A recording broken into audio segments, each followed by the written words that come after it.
Pada kesempatan kali ini kita akan memasuki proyek ya. Jadi gaya hidup berkelanjutan. Gaya hidup berkelanjutan itu kita ambil tema yang pertama. Jadi di sini tema kita adalah gaya hidup berkelanjutan dengan materinya yaitu mengurangi sampah, hidup jadi lebih asik. Dimensi pada proyek kami ini mengambil yaitu yang pertama adalah beriman, bertakwa kepada Tuhan Yang Maha Esa dan berakhlak mulia. Yang kedua yaitu adalah kreatif. Dalam nilai profil pelajar pemahaman alamin itu kita mengambil yang dimensi berkeadaban, dinamis dan inovatif. Materi sampah itu.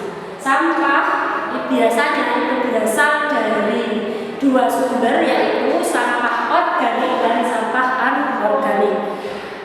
Sampah itu adalah sesuatu yang sudah tidak bisa kita pakai lagi, harus dibuang. Sampah organik itu adalah sampah yang berasal dari tumbuh-tumbuhan. Yang ada dua jenis, sampah organik yang bersifat basah dan bersifat kering. Kalau yang basah namanya basah, berarti dia banyak mengandung air. Tempat kita mengelola sampah organik itu kita mengolah hasil produknya berupa pupuk kompos. Yang berada di dalam kompos itu dinamakan dengan pupuk organik cair atau POC. Sampah anorganik itu berasal dari barang-barang yang non hayati atau bukan makhluk hidup. Nah, biasanya ini dari sisa-sisa produksi atau plastik-plastik dan sebagainya. Ya. Nah, contoh adanya pengolahan sampah yang terutama yang anorganik ini, karena ini dapat mencemari lingkungan, terutama tanah ya, tanahnya menjadi tidak subur dan sebagainya. Nah, untuk mengolah sampah anorganik itu bisa dilakukan dengan 3 prinsip, yaitu yang dikenal dengan 3R, yaitu reuse, reduce, dan recycle. Reuse itu yang apa? Reuse itu adalah menggunakan kembali. Jadi kalau sebisa mungkin sampah anorganik itu dipilah yang kira-kira bisa digunakan kembali, maka digunakan kembali. Kemudian yang kedua adalah dengan reduce. Ya, reduce itu adalah mengurangi penggunaan sampah, penggunaan produk yang menyebabkan sampah anorganik. Recycle itu adalah mendaur ulang. Nah, ini perlu sekali karena kalau kita pilah-pilah itu ada sampah anorganik, misalnya plastik itu yang berbahan plastik itu bisa diolah kembali menjadi barang yang berguna, lebih bermanfaat gitu. Jadi bisa dimanfaatkan kembali di reduce. Nah, pada pertemuan selanjutnya kita akan berusaha memilah-milah sampah dari yang organik dan anorganik. Kemudian dari yang anorganik itu kita pilah-pilah lagi yang mana yang kira-kira bisa didaur ulang lagi.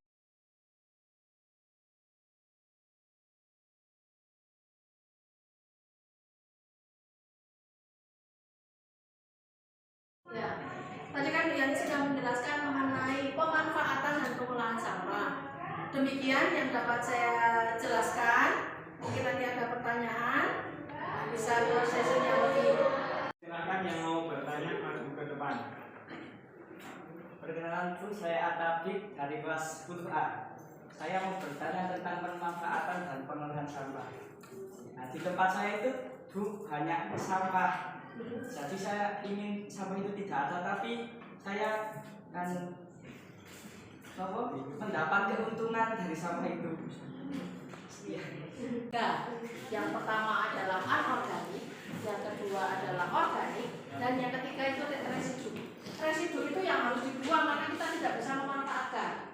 Sedangkan untuk yang anorganik dan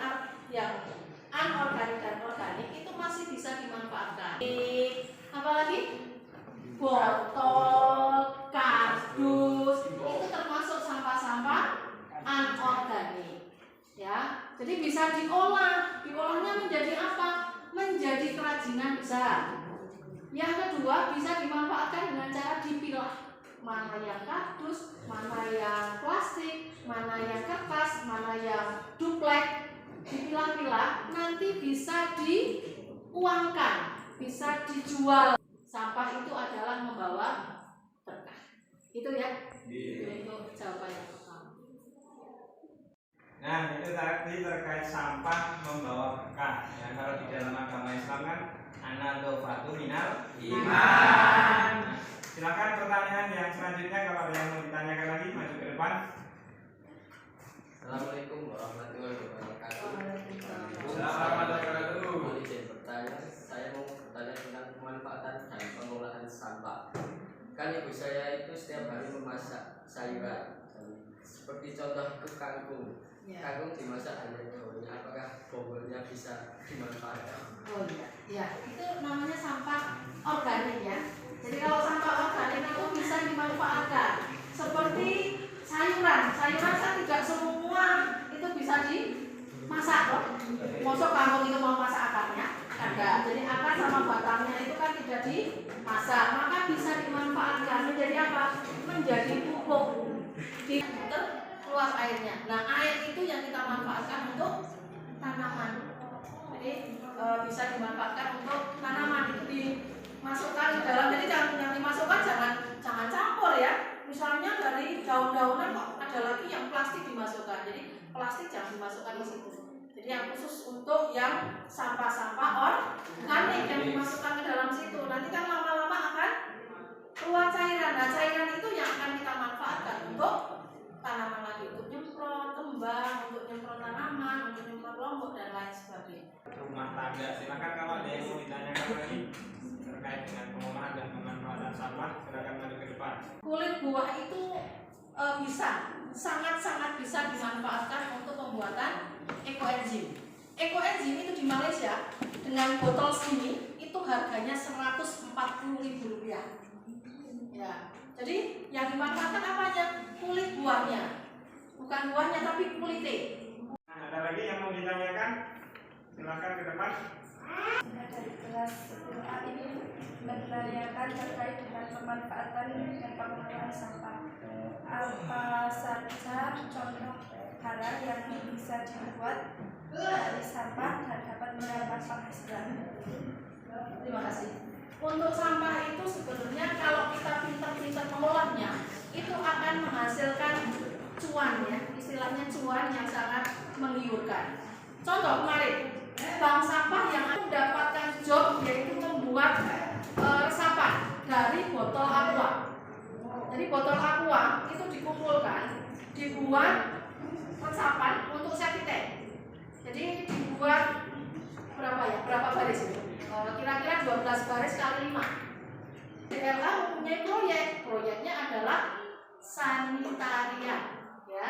Jadi sanitarian itu membuat resapan dari botol-botol itu untuk dimasukkan ke dalam septic tank. Harganya mahal. Satu unitnya 90.000. Satu unit itu 2 larak ya. Satu larak kan 45. Jadi 2 larak itu harganya 90.000. Itu jawaban dan pemaparan tentang pemanfaatan sampah dan memberikan pemahaman yang baik tentang pemanfaatan dan pengolahan sampah.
Ini mau buat apa untuk pengolahan sampahnya?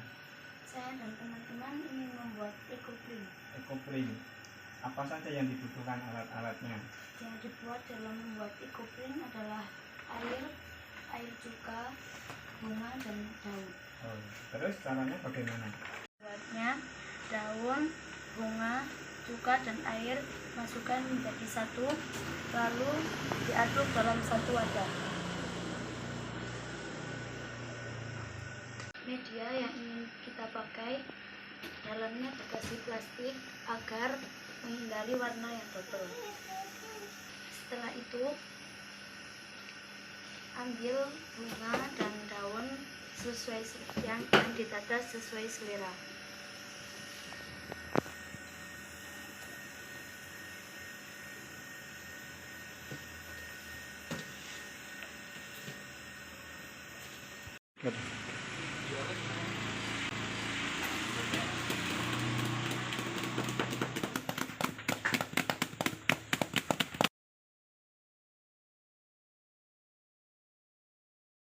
Buat apa?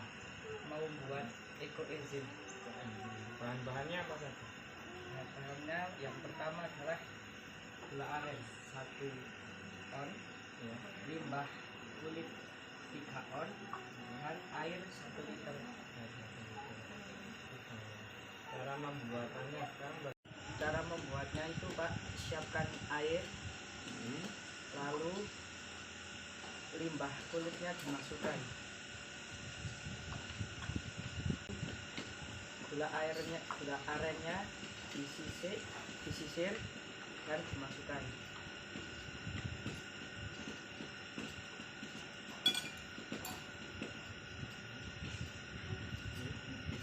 Setelah itu dicampur dan diaduk dengan rata. Setelah diaduk, dimasukkan ke wadah yang telah disiapkan.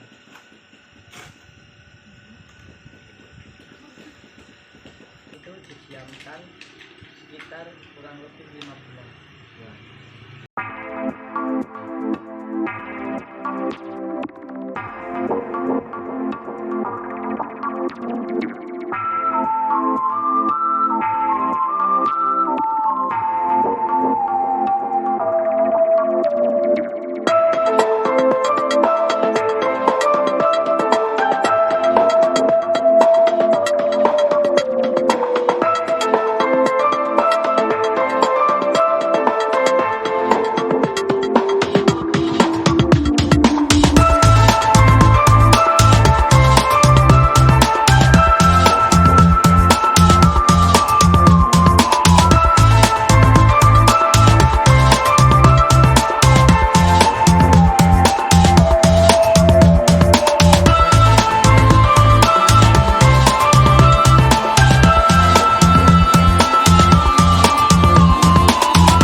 Thank you.